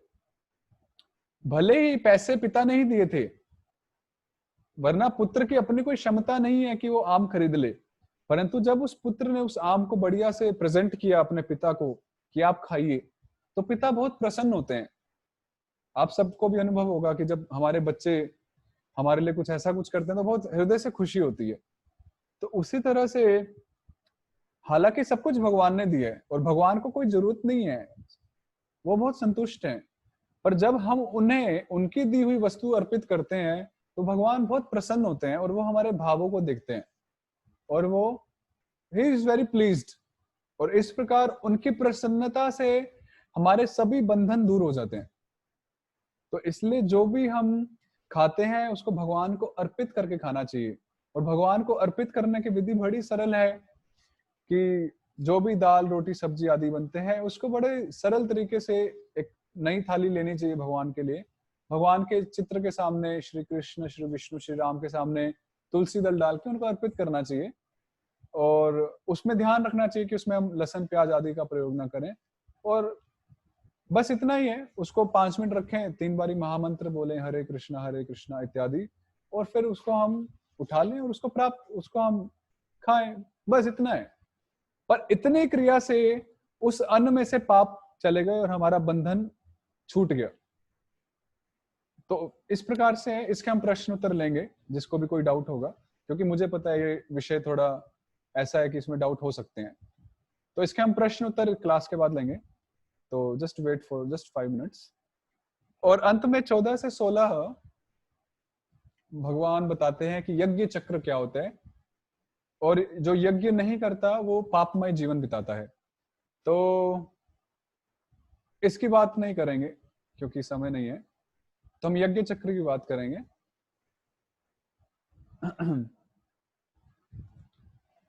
कोई पूछ रहा है कि नमकीन का भोग लगा सकते हैं। तो बाद में उत्तर देते हैं, पहले इसको पूरा करते हैं। तो यज्ञ चक्र क्या होता है? तो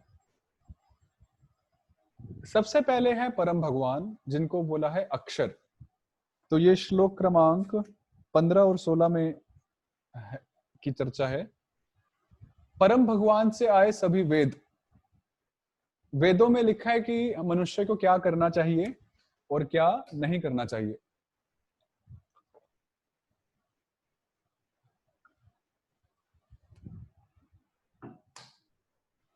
तो जब हम ऐसे अपने कर्मों को करते हैं तो उसी कर्म को जो हम करते हैं उसी को यज्ञ कहते हैं। जब हम अपने निर्धारित कर्मों को करते हैं तो वो ही यज्ञ स्वरूप होते हैं। और साथ में यदि हम भगवान की भक्ति को भी जोड़ते हैं तो वो भी उसका अंग बन जाते हैं। जरूरी नहीं है कि हवन ही करना है, हम अपने कर्तव्यों को सही सही तरीके से करेंगे तो शास्त्रों में उन्हें को यज्ञ कहा है। और ऐसे जब हम सही तरीके से सब कुछ करते हैं तो उससे वर्षा होती है। ये सब हम जानते हैं कि जब यज्ञ किए जाते हैं तो उससे इंद्रदेव प्रसन्न होते हैं और वर्षा होती है इत्यादि। तो जब हम अपने कर्तव्यों को सही तरह से करते हैं तो इस प्रकृति का जो बैलेंस है, जो संतुलन है, वो पूरा सही से बना रहता है और उसके फलस्वरूप वर्षा होती है। और वर्षा के फलस्वरूप खेती होती है, अन्न पैदा होता है, अन्न उगता है, और अन्न से सभी जीवों का पोषण होता है, सभी जीवों का पोषण होता है, सब उस पर सब्सिस्ट करते हैं। और जब सभी जीव फिर अंत में उस अन्न को परम भगवान को अर्पित करते हैं। तो इस प्रकार ये यज्ञ का चक्र है कि हम अपने कर्मों के द्वारा, जो कर्म शास्त्र में बताए हैं, उसके द्वारा हमें अन्न प्राप्त होता है, और जब हम उन अन्न को खाते हैं, प्राप्त करते हैं और उनको भगवान को अर्पित करते हैं, तो फिर हम सभी बंधनों से मुक्त हो जाते हैं। तो इसको आप विस्तृत रूप से जो गीता है उसके तात्पर्यों में पढ़िए, आपको बहुत अच्छे से समझ में आएगा। और अभी भी हमने प्रयास किया कि इसको हम और समझें। और इसलिए कहा गया है कि एवं प्रवर्तितम चक्रम नानुवर्तयति यह अघायुरिंद्रिय रामो मोघम पार्थ सजीवति। इसलिए जो व्यक्ति इस चक्र का पालन नहीं करता है, भगवान कृष्ण कह रहे हैं, वो एक अघायु, एक पापमय जीवन ही व्यतीत करता है। तो इसलिए कुछ ज्यादा बड़ी बात नहीं है, ऐसा नहीं है कि पहाड़ तोड़ने को बोला जा रहा है। भगवान को भी पता है कि भाई कलयुग के प्राणी हैं तो ज्यादा कुछ कर नहीं पाएंगे। भगवान कोई पहाड़ तोड़ने के लिए नहीं बोल रहे हैं। भगवान कह रहे हैं कि आप अपने कर्म करो, आप घर बार वाले हो, घर बार बने रहो, आप हाउस वाइफ हो, हाउस वाइफ रहो, आप बिजनेस करते हो, बिजनेस करो, जॉब करते हो, जॉब करो, जो कर रहे हैं करे रहो यथावत, पर उसको सही तरीके से करो, उसमें कोई धोखेबाजी मत करो, ब्लैक मार्केटिंग मत करो, काला धंधा मत करो, या जो भी होता है वो सब आप जानते ही हैं। और साथ में आप जो आत्म धर्म है, देह धर्म को साथ में करते हुए आत्म धर्म को भी करो, सनातन धर्म को भी करो, जो आत्मा की जो क्रियाएं हैं, श्रवणम कीर्तनम, उसको भी करो, और भगवान को अन्न अर्पित करो, भगवान का भक्ति को जोड़ो।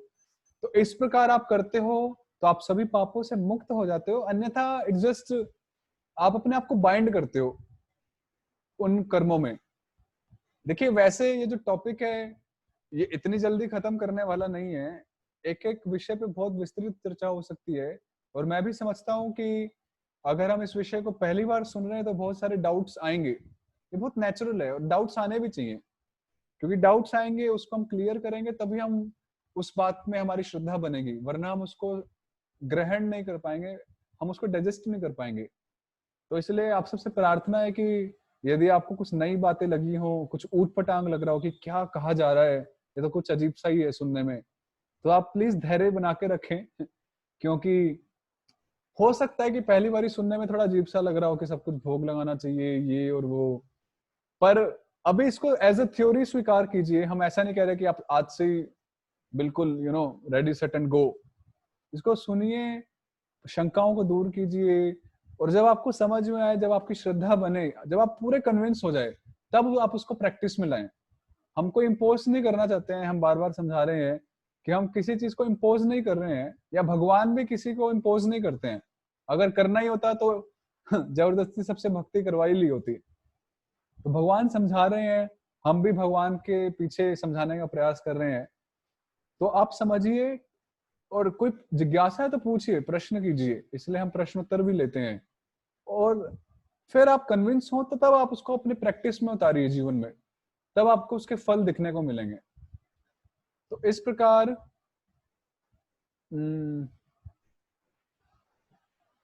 तो आज हम यही पूरा करते हैं इस पॉइंट को। तो अभी हम कुछ 2-3-4 प्रश्न लेंगे क्योंकि 10 बज चुके हैं। तो आपका बहुत बहुत धन्यवाद कि आपने सुना, और मुझे पता है कि बड़े सारे प्रश्न होंगे आज। तो देखिए, एक मैं बता देता हूँ, कई भक्तों का प्रश्न होगा कि हमें ऑनियन गार्लिक क्यों नहीं खाना है। तो ये प्रश्न को प्लीज होल्ड में रखिए। इस प्रश्न का जो उत्तर है वो 18वें अध्याय में मिलेगा, 18th चैप्टर में। तो आप तब तक होल्ड करिए, नो प्रॉब्लम। और आप चाहे तो तब तक प्रैक्टिस भी मत कीजिए। तो आप प्लीज ये जो ऑनियन गार्लिक वाला जो प्रश्न है, क्योंकि मुझे पता है ज्यादातर हम सब प्याज लहसुन खाते ही हैं, और जब हम सुनते हैं कि नहीं खाना चाहिए तो प्रश्न उठता है कि क्यों नहीं खाना चाहिए। इस क्यों का उत्तर हम जानना चाहते हैं। तो इसको होल्ड में रखिए प्लीज, और इसको हम डील करेंगे इन फ्यूचर। तो अभी हम प्रश्न लेते हैं नीलम मोदी माता जी से। हरे कृष्णा। हरे कृष्णा। गीता आपकी आपकी आवाज कम आ रही है। हेलो, अभी आ रही है? हाँ जी। हाँ, वो कर्मयोग के श्लोक नंबर 15। हाँ जी। हाँ, उसमें लिखा है कि ऋग्वेद, यजुर्वेद, सामवेद और अथर्ववेद, ये हाँ जी। 4 वेद भगवान के श्वास में से निकले हैं। हाँ जी। तो वो किस तरह पॉसिबल हो सकता है? और इसमें लिखा है कि भगवान ने अपने नेत्र से भी वो गर्भाधान करा सकते हैं, ऐसा कुछ लिखा है। तो वो मेरे समझ में नहीं आ रहा है कि ये ऐसा क्यों लिखा है और किस तरह होता है ये। ओके। अंगानि यस्य सकलेन्द्रिय वृत्ति मंति, ये ब्रह्मा जी बोलते हैं ब्रह्म संहिता में कि भगवान पूर्ण है। और ये बात थोड़ी इनकंसीवेबल सी, अचिंत्य सी लगेगी, पर थ्योरी एज थ्योरेटिकल आप सुन सकते हैं कि भगवान अपने किसी भी इंद्रियों से दूसरी इंद्रिय का काम कर सकते हैं। फॉर एग्जाम्पल वो आंखों से खा सकते हैं। सुनने में बड़ी अजीब सी लगती है शुरू में पर अभी एज अ थ्योरी सुनिए कि वो अपनी आंखों से खा सकते हैं। और इसको मैं समझाने का प्रयास करूंगा। वो अपनी नाक से देख सकते हैं, और वो अपनी आंख से गर्भाधान कर सकते हैं, और अपने श्वास से वो वेदों को प्रकट कर सकते हैं। अभी देखिए एक एग्जांपल मैं आपको देता हूं। एक जो हलवाई होता है जो हलवाई जो कुकिंग करते हैं, हलवाई अपनी दुकान में बहुत मिठाइयां बनाते हैं, और आप वो हलवाई कभी अपनी मिठाई नहीं खाते। ज्यादातर हलवाई कभी भी अपनी मिठाई नहीं खाते हैं। क्यों नहीं खाते हैं? क्योंकि वो बनाते बनाते वो खुशबू से उनका पेट भर जाता है या उनका मन भर जाता है। तो आप देखिए कि बिना खाए उनका पेट भर गया या उनका मन भर गया। तो एक प्रकार से उन्होंने भी सांस से खाया, एक प्रकार से, मतलब नॉट कंप्लीटली, पर एक तरह से हम समझ सकते हैं कि वो सिर्फ सुगंध से ही उनका वो तृप्ति हो गई। ठीक है। दूसरी तरफ हम देखते हैं, देखने से बहुत इमोशंस बनते हैं। जैसे मानिए एक लड़का है 25-26 साल का, बड़ा सुंदर हैंडसम सा लड़का है, और सड़क के किनारे पे खड़ा है, और एक लड़की जा रही है उसी उम्र की 25-26 साल की, और वो लड़की तिरछी आंखों से उस लड़के को देखी जा रही है और सड़क पार कर रही है। समझ रहे हैं? तो सिर्फ देखने मात्र से उस लड़के में बहुत इमोशंस पैदा हो जाएंगे। समझ रहे हैं? लड़की ने कुछ कहा नहीं है, कुछ बोला नहीं है, कुछ भी नहीं है, सिर्फ देखने से उस व्यक्ति के मन में वो इमोशंस पैदा हो गए। तो ये थी देखने की शक्ति। तो इस प्रकार हम इस जगत में भी देखते हैं कि किस प्रकार हमारी जो इंद्रियां काफी कुछ कह सकती हैं और काफी कुछ कर सकती हैं। तो भगवान भी अपनी इंद्रियों के द्वारा काफी कुछ कर सकते हैं, इसलिए वो भगवान है कि वो कुछ भी कर सकते हैं। इसको हम थोड़ा और इलेबोरेट समझा सकते हैं, पर अभी इसको हम यही होल्ड पे रखते हैं। ठीक है। इसको मैं पर्सनल व्हाट्सएप पे आपको वॉइस मैसेज क्लिप भेजूंगा, ठीक है। तो उसमें मैं बहुत इलेबोरेट समझाने का प्रयास करूंगा। ओके, हाँ जी, हाँ जी। Thank you. और किसी का कोई प्रश्न है तो हम ले सकते हैं।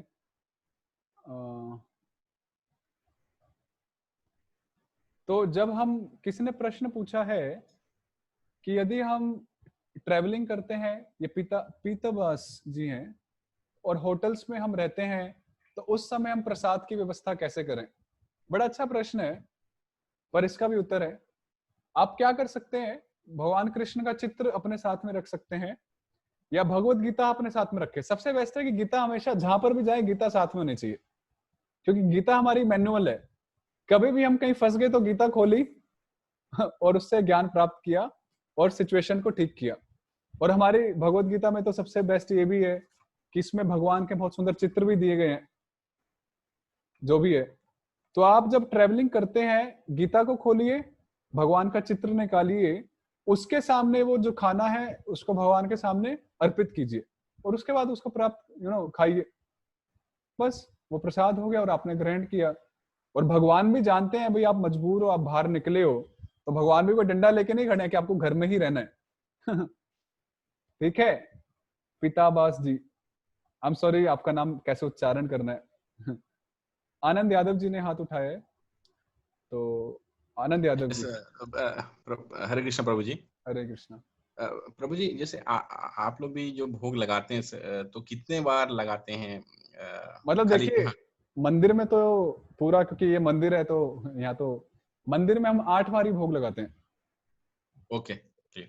मंदिर का तो एक अलग ही शेड्यूल रहता है, पर घर में हम अगर हम शुरू नया ही बिल्कुल स्टार्ट कर रहे हैं, तो कम से कम हम सुबह शाम कुछ भगवान को अर्पित करें।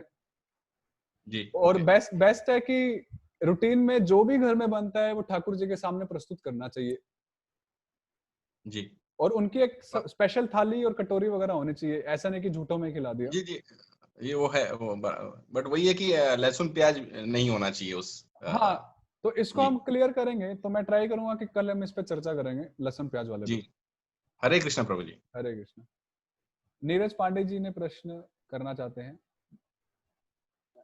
नीरज पांडे जी। हरे कृष्णा प्रभु जी। हरे कृष्णा। प्रभु जी, आपने ये यज्ञ चक्र दिखाया था, उसमें लिखा हुआ था परम भगवान अक्षर। हाँ, तो ये अक्षर का मतलब नहीं समझ में आ रहा, कोई शब्द है भगवान क्या? प्रभु जी समझ में नहीं आ रहा क्या है। अक्षर मतलब नहीं, अक्षर मतलब, ओके मैं समझ गया। आप अक्षर से उससे समझ रहे हो, जैसे अल्फाबेट्स को अक्षर बोलते हैं। हाँ प्रभु जी। हाँ, पर वो अर्थ नहीं है।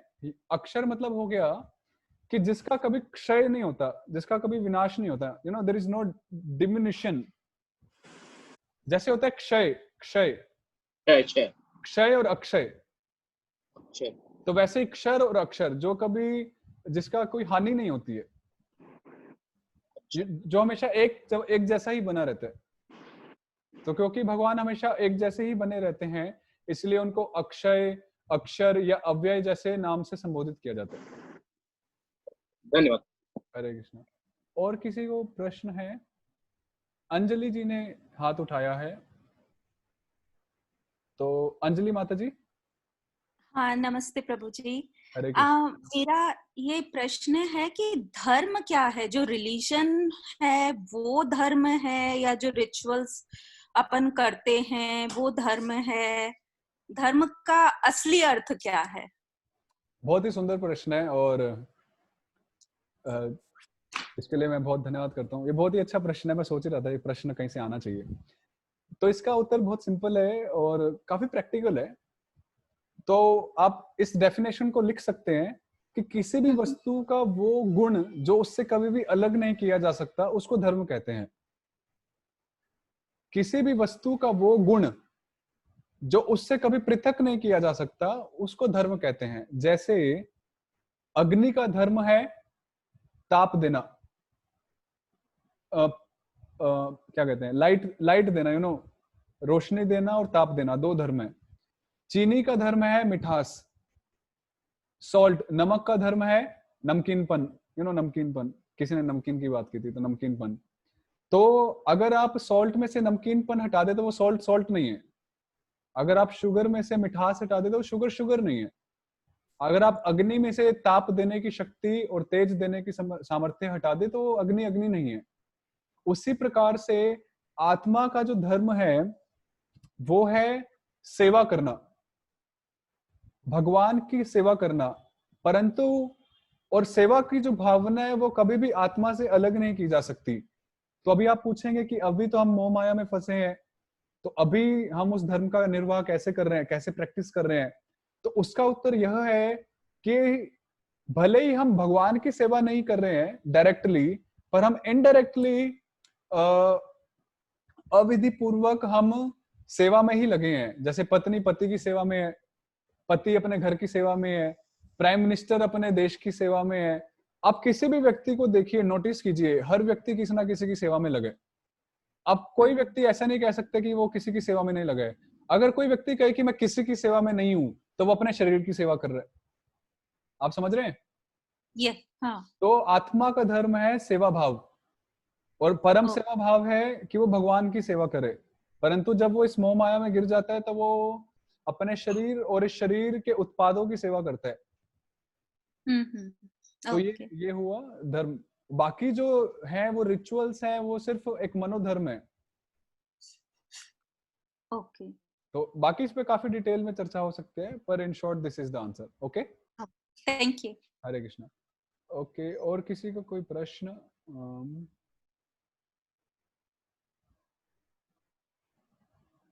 गीता, और किसी को कोई प्रश्न है तो? शारदा जी, आपका कोई प्रश्न है माता जी? हरे कृष्णा, हरे कृष्णा। कुमुद माता जी का प्रश्न है। मेरा यही कहना है कि जो भी बोले आप, जो भी किसको समझाते हैं, हाँ जी, वो सबके लिए उत्तर दीजिए उसका लिखकर। मतलब जो व्हाट्सएप पे हम भेजते हैं? हाँ, व्हाट्सएप पर भेजते हैं तो वो कॉमन में भेजिए ना। अच्छा अच्छा अच्छा ठीक है, तो जो माता जी का जो प्रश्न था, तो ठीक है, हम ऐसा करेंगे, सबको कॉमन भेजेंगे। कॉमन भेजिए तो सबको समझेगा ना। ठीक है, हरि बोल। हरे कृष्णा। तो कुमुद माता जी का कुछ प्रश्न है। हरे कृष्णा। हरे कृष्णा, प्रणाम प्रभु जी। हरे कृष्णा। मेरा बहुत सरल सा है। मुझे आपका, एक मिनट, मुझे आपका वो प्रश्न अभी भी याद है और उसका उत्तर हम बहुत जल्दी देंगे, जो ब्रह्मचर्य करना चाहिए या नहीं करना चाहिए। हाँ, वो सो नाइस, आपको याद है। That's मुझे really nice. तो Thank हम you so much. इसको हम करेंगे, डील करेंगे। Yes please. जरूर जरूर। ये कृष्ण जी को 56 भोग लगता है। हाँ हाँ जी, तो मैं उसके बारे में, अब भोग की बात कर रहे थे, वो मेरे ध्यान में आया, तो मैं आपसे उसके बारे में पूछना चाहती थी। यस, बोलिए। कि वो 56 क्यों भोग लगते हैं? Why 56? पता नहीं, दुर्योधन के 56, पता नहीं ये नंबर कहाँ से आया कि 56 ही होने चाहिए। क्योंकि मैं इस्कॉन टेम्पल भी गई थी, और वहां पे उनका जो कृष्ण जी जन्माष्टमी के पास या कोई जो स्पेशल डेज रहते हैं, तो 56 भोग लगता है। वहाँ 56 भोग लगता है। तो वो मैं इसमें यही कहूंगा कि 56 मेरे ख्याल से एक रिचुअलिस्टिक नंबर है कि 56। अच्छा, जस्ट लाइक दैट। लाइक, और अभी तो 56 भी वो छोटा हो गया, अभी नया फैशन चला है 108। अच्छा, इज इट? 108 भोग होने चाहिए, और कभी कभी तो बहुत बड़े फेस्टिवल होते हैं तो 1008 भोग भी बनते हैं।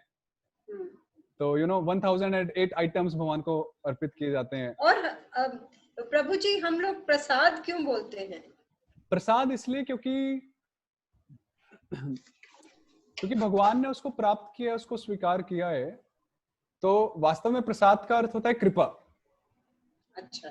तो क्योंकि अभी वो अन्न भगवान ने स्वीकार किया है और भगवान हमें प्रदान कर रहे हैं, तो भगवान से जो भी आता है वो कृपा होती है। ओके। भगवान की तरफ से जो भी आता है, जैसे गीता भगवान की तरफ से आई, तो वास्तव में ये भी एक कृपा है। हाँ, ये भी प्रसाद है, ये भी एक आशीर्वाद है। हाँ जी, बिल्कुल। तो आशीर्वाद और प्रसाद के स्वरूप अलग हो सकते हैं, पर भगवान की तरफ से जो भी आता है हमारे लिए, वो प्रसाद है, वो कृपा ही है। Beautiful, very nice.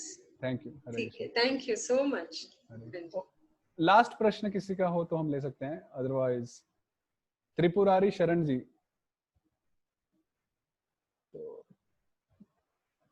यस, हरे कृष्णा। आवाज नहीं आ रही आपकी, कल भी आवाज नहीं आ रही थी। आपका कुछ माइक में इश्यू है मुझे लगता है। नहीं, हमें आवाज नहीं आ रही। कुछ तो आप चैट बॉक्स में लिख दीजिए आपका जो प्रश्न है, तो आप कल चेक कर लीजिए पहले एडवांस में कि कैसे क्यों नहीं आ रही। तो अभी नहीं आ रही। हरे कृष्णा, अभी बोलिए।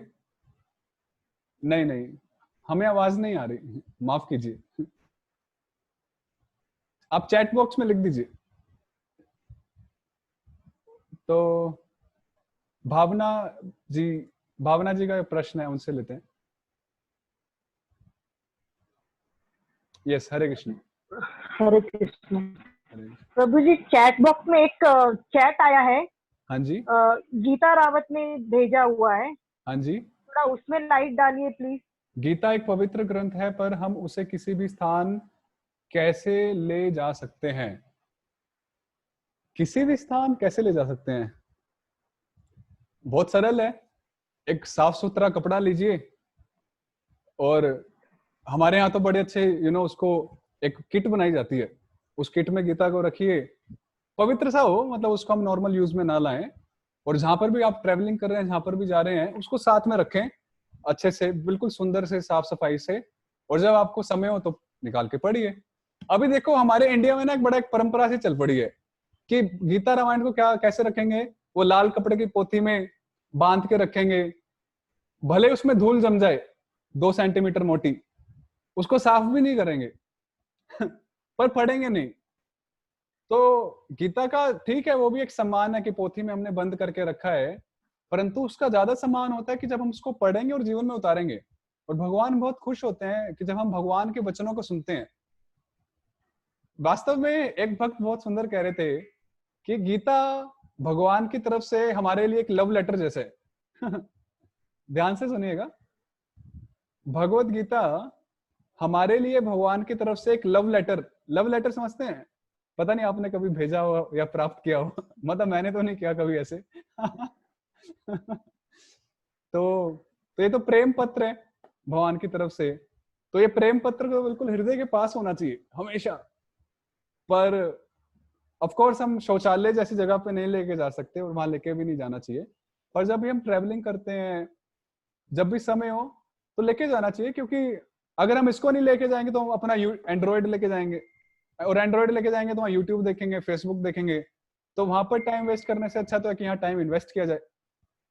तो इसलिए एक बढ़िया इन्वेस्टर बनना है हमें। ठीक है, तो प्रैक्टिकल होना चाहिए। ओके, तो लास्ट कुमुद माता जी, और बस दैट्स ऑल फिर उसके बाद आज के लिए। यस प्रभु जी, मेरा सन है यहाँ 18 ईयर ओल्ड 19 ईयर ओल्ड, वो मेरे सबके क्वेश्चन आंसर्स सुन रहा था, and he has one question for you, will you please talk to him? Okay, नई जनरेशन। Good evening. Good evening. Hello. So I was listening and my mom also keeps answering the questions. हाँ, तो मेरा जो प्रश्न था कि जो नई जनरेशन्स हैं, जैसे मेरी जनरेशन मिलेनियल्स की और जो जनरेशन Z है, जो मेरी वाली नेक्स्ट जनरेशन है, इन सबके पेरेंट्स काफी स्पिरिचुअल हैं, काफी प्रेयर करते हैं, रिलीजन में बिलीव करते हैं, लेकिन जो हमारी जनरेशन है और जो जनरेशन Z, जो नेक्स्ट जनरेशन है, ये सब इंक्लाइंड नहीं है इस सब चीजों की तरफ, स्पिरिचुअलिटी में नहीं, प्रेयर नहीं करते, रिलीजन भी काफी हद तक नहीं मानते। तो ये क्यों है? अगर हमारी एथिक्स के अंदर, हमारे कल्चर के अंदर ये इतना इंटीग्रेटेड है, तो जो नई जनरेशन है वो क्यों नहीं मानती ये सब? Okay. जबकि पेरेंट्स भी हमें ये सब समझाते हैं। तो वैसे तो बहुत thank you very much. What's your name? Siddharth. Okay, Siddharth आपका नाम है। तो आपको हम शुरू से ही जानते हैं, पर आज देखा अभी क्योंकि आपकी आईडी से माता जी देखती हैं। तो वेरी गुड क्वेश्चन। तो वैसे हमने क्लास के दौरान इस प्रश्न का उत्तर दिया ही था, अगर कि बेसिकली देखिए हम कुछ भी करते हैं, नॉट जस्ट स्पिरिचुअलिटी बट एक नॉर्मल रूटीन में भी हम कुछ भी काम करते हैं, whether it's our studies, whether it's related to our career and so on. तो हर चीज के पीछे हमारा एक वाई होता है कि मैं ये क्यों करूं, होता है नहीं? कुछ भी करो आपको कल आपकी मम्मी बोले कि बेटा ये कर ले, डॉक्टर बन जा, ये बन जा। जैसे मैं आपको एक फनी एक जोक है संस्कृत में सुनाता हूँ। तो एक बार एक बनिया था, एक बनिया मतलब बनिया बोलते हैं मतलब पैसा दिमाग में आता है। तो एक बनिया था, फिर उसका बच्चा आया, तो पापा, तो पिताजी ने कहा हाँ बोलो, कि पापा मैं डॉक्टर बनना चाहता हूँ, तो दांत का बनूं या आंखों का?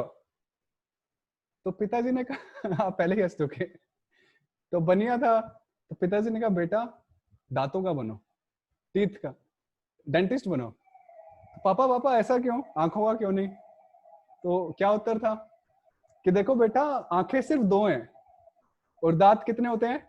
32। तो खराब होने की ज्यादा संभावना किसकी है? दांतों की। तो कमाई किसमें होगी? तो कहने का अर्थ है कि क्यों क्लियर होना चाहिए। पापा ने समझाया तो बेटा बना होगा, वो अलग बात है, वो एक स्टोरी है, बट द मोरल इज कि किसी भी चीज के पीछे हमारा क्यों क्लियर होना चाहिए। तो जब बात आती है स्पिरिचुअलिटी की, तो पहली बात तो ये है कि अवश्य हमारे माता पिता हमें बताते हैं कि ऐसा करो, ऐसा ना करो, पर माता जी बुरा मत मानिएगा, पर जो हमारे जो फैमिलीज या माता पिता भी बताते हैं वो बेसिकली हमें रिचुअल्स बताते हैं मोस्टली, कि शिवलिंग पे बेटा पानी चढ़ा दो, हनुमान जी को ये सिंदूर लगा दो, है या नहीं? वो हमें रिचुअल्स ही बताते हैं कि ये कर दो, सोमवार का व्रत कर लो, ये कर लो, अच्छी पत्नी मिलेगी, व्हाटएवर। पर उसका वो क्यों नहीं समझाते कि मैं क्यों करूं? बेसिकली माता पिता अगर बोलते भी हैं तो वो ज्यादा से ज्यादा रिचुअल्स ही बोलते हैं कि ये कर लो, वो कर लो, अंगूठी पहन लो, ये कर लो, इस बाबा के पास चले जाओ, उस साधु का लेक्चर सुन लो।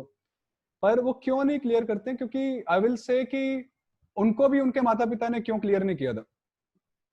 उनको भी वो रिचुअल सिखाए गए थे, पर दिक्कत उस समय, आसान बात ये थी कि उस समय इतना डिस्ट्रैक्शन नहीं था जब वो आपकी उम्र के थे, और उस समय उनके पास ज्यादा कुछ काम धंधा होता नहीं था, तो जो माता पिता बोलते थे वो कर लेते थे। क्योंकि आज से 20-30 साल पहले लाइफ काफी सिंपल होती थी। जब आपके माता पिता आपकी उम्र के थे तो उस समय इतने डिस्ट्रैक्शंस नहीं थे, एक छोटी सी दुनिया होती थी, गली के नुक्कड़ पे एक मंदिर होता था, एक शिवलिंग होता था, तो मम्मी ने बोला बेटी जा पानी चढ़ाया, तो बेटी ने चढ़ा दिया, और वो चढ़ाते चढ़ाते आज भी चढ़ा रही है। आई डोंट नो माता जी चढ़ाती है या नहीं, पर आज हमारे पास बहुत डिस्ट्रैक्शन है और आज हमारे पास समय नहीं है। तो इसलिए अगर हम स्पिरिचुअलिटी प्रैक्टिस करना भी चाहते हैं तो इसके लिए काफी फिलोसॉफिकल बेसिस चाहिए, फाउंडेशन। और अगर वो है तभी किसी व्यक्ति का फेथ बन पाता है, अदरवाइज उसका बिल्कुल भी फेथ नहीं बन पाता। दूसरा रीजन है, हम समाज में देखते हैं कि कितने सारे साधु लोग फ्रॉड निकलते हैं, देखते हैं नहीं? आज ये बापू निकले, कल वो स्वामी निकले, आज यहाँ से निकले, कल वो बाबा, मैं नाम नहीं लूंगा, वो डिंग मंडी वाले निकले तो उनको देख के हमारा विश्वास और खत्म हो जाता है कि सारे तो एक ही कैटेगरी के हैं, सारे ढोंगी हैं। तो हमने आज लेक्चर में वही बात की कि देखो, फ्रॉड सिर्फ स्पिरिचुअलिटी में ही नहीं है, हर फील्ड में फ्रॉड है। आप मानते हैं इस बात को? सारे, आप किसी भी फील्ड में एंटर कीजिए, चाहे वो अभी जैसे बॉलीवुड की बात चल रही है, सुशांत सिंह ने शरीर छोड़ा, ही लेफ्ट हिज बॉडी, ही कमिटेड सुसाइड, तो अभी करण जौहर, इन सबको पकड़ा जा रहा है। आप देख रहे हो न्यूज? मतलब क्योंकि हम भी खोलते हैं तो दिखी जाती है, तो थोड़ा हमें भी कोई भेजते ही रहते हैं। तो अभी करण जौहर और उन सबको उसमें खड़ा किया जा रहा है। तो हमें पता चल रहा है कि बॉलीवुड में भी कितना फ्रॉड है और कितना नेपोटिज्म है, और हर फील्ड में फ्रॉड है। तो आप जब, इसलिए सबसे पहले ये समझना चाहिए कि हर फील्ड में फ्रॉड है, परंतु हर फील्ड में कोई जेन्युइन व्यक्ति भी है जो वहां पर अपनी सच्चाई से काम कर रहा है, चाहे वो बॉलीवुड हो, चाहे वो पॉलिटिक्स हो, या कहीं भी हो। इसी तरह से when it comes to spirituality, मैं मानता हूं कि यहाँ पर भी बहुत फ्रॉड होता है, और उन फ्रॉड से हमें बचना भी चाहिए। परंतु इसका मतलब ये नहीं कि सभी एक ही खेत की मूली हैं। कुछ जेन्युइन व्यक्ति भी हैं।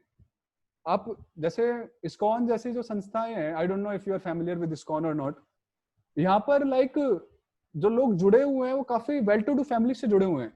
आप गुरुद्वारों में देखिए, काफी वेल टू डू फैमिली से लोग आते हैं, जूते चप्पल उठाते हैं, देखा होगा आपने, सुना होगा, वो क्या मिनियल सर्विसेज करते हैं। तो ऐसे लोग ये ढोंगी नहीं है, तो आप उनसे सुनिए कि वो ऐसा क्यों कर रहे हैं। तो ऐसे लोगों से जुड़ना चाहिए कि जो पाखंड नहीं कर रहे हैं, दे आर नॉट प्रिटेंशियस। तो इसलिए कई सारे फैक्टर्स होते हैं कि जो आज की जनरेशन इसको पिकअप नहीं कर रही है। और सबसे बड़ा डिस्ट्रैक्शन तो सोशल मीडिया से, ये जो डिस्ट्रैक्शन आज बहुत बड़ा खड़ा हो चुका है, फेसबुक, व्हाट्सएप, ट्विटर और क्या क्या। और आज का व्यक्ति डे ड्रीमिंग करता है लिटरली। वो यूट्यूब और सोशल मीडिया के प्रभाव से इतना एम्बिशियस हो जाता है, आप समझ पा रहे हैं सिद्धार्थ जी? इतना एम्बिशियस हो जाता है कि वो प्रैक्टिकल जिंदगी में जीना ही भूल जाता है, और वो मन में ही सोचता है कि मैं ये बनूंगा, मैं ये करूंगा, उसका बस वो मन में ही वो सब चलता रहता है। और वो जब मन में ही अपने एम्बिशंस क्रिएट कर लेता है तो वो इन सबको भूल जाता है। स्पिरिचुअलिटी तो फिर वो बाहर तेल लगाने गई, लिटरली नॉर्मल लैंग्वेज में। पर देखा जाए तो स्पिरिचुअलिटी बहुत इंपॉर्टेंट है। अगर आप आज देखो, अगर सुशांत सिंह को किसी ने काउंसिल किया होता, मेरे ख्याल से अगर सुशांत सिंह को किसी ने अच्छे से काउंसिल किया होता तो शायद से आज वो जिंदा होता। पर उसने भी शायद से सोचा होगा, या उसको भी किसी ने स्पिरिचुअलिटी के बारे में इतना नहीं बताया होगा, या मॉरल्स के बारे में नहीं बताया, तो वो बेचारा डिप्रेस होकर उसने शरीर ही छोड़ दिया। तो इसलिए स्पिरिचुअलिटी बहुत इंपॉर्टेंट है। अब ठीक है, धर्म को साइड में छोड़ दो, आप भगवान को भी एक किनारे खड़ा कर दो, कोई दिक्कत नहीं है, पर एक अच्छा जीवन जीने के लिए भी मॉरल्स, एथिक्स और स्पिरिचुअलिटी बहुत आवश्यक है। You know, to be a better person in itself we need spirituality. Leave aside God, leave aside dharma and all. एक अच्छा व्यक्ति, एक अच्छा कैरेक्टर बनाने के लिए भी स्पिरिचुअलिटी बहुत आवश्यक है। तो अगर आपको धर्म में इतनी रुचि नहीं है, नो इश्यू, आप महाभारत पढ़ो, रामायण पढ़ो, उसमें आप जो राम जी का जो कैरेक्टर से जो सीखते हो, अमेजिंग।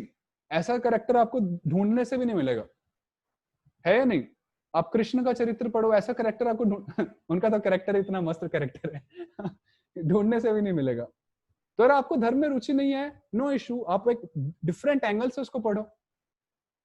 कई सारे एंगल हो सकते हैं ना, जैसे आप भगवत गीता को एक धार्मिक पुस्तक मत समझो, एक उसको एक मैनुअल ऑफ लाइफ समझो, and you will out of depression, और आपको इतना फायदा होगा लिटरली। तो आप इसलिए एंकरेज करना चाहिए यार हमें, अपने जितने भी बड़े बूढ़े सुन रहे हैं, जो भी आप सब हो, अपने बच्चों को सुनाना चाहिए, उसको उनको भी एंगेज करना चाहिए।